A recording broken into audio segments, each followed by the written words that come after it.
నా అభిమానులు అయితేనే మేము నాకు ఇవ్వడం ఇంకా నాలో కసిని పెంచింది. అంతే అంటున్నాను, అందుకే అన్నాను నా 2 innings ఇక్కడ మొదలైందని. So thanks. మరి నేను నటించిన రకరకాల పాత్రలు అవి మరి ప్రజలే దానికి ఆమోదం వేశారు.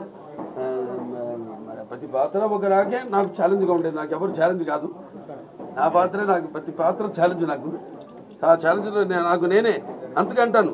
ఏంటి వీడికి అంతా తెలుసా అనుకుంటారు కొంతమంది నన్ను చూసి. నాకంటే తెలుసుకునేంత గొప్ప విద్య ఇంక వేరేది లేదని నేను అంటాను. అంటే నా గురించి నేనే తెలుసుకుంటున్నాను.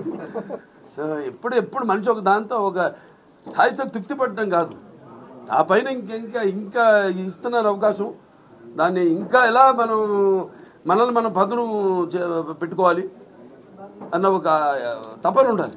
ఆ తపనే నన్ను నడిపిస్తుంది. అదే ఆ పుణ్య దంపతుల అమ్మగారు నాన్నగారు ఆశీస్సులు, ఆ కళమ్మ తల్లి ఆశీస్సులు, ప్రేక్షక దేవుళ్ళ ప్రోత్సాహం.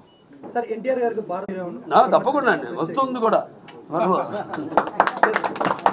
అదే అందరి కోరికమ్మా, అందరి కోరిక. అప్పటిదాకా అది వచ్చేదాకా కూడా నాకు ఈ పద్మభూషణ్ ఇవన్నీ నేను అంటాను కదా, ఇప్పుడు పదవులకు నేను అలంకారం కానీ పదవులు నాకు అలంకారం కాదని. రామారావుకి భారతరత్న వచ్చే వరకు అది రావాలని వస్తుంది తప్పకుండా. అది అలాగే ఉంటుంది. ఆకలి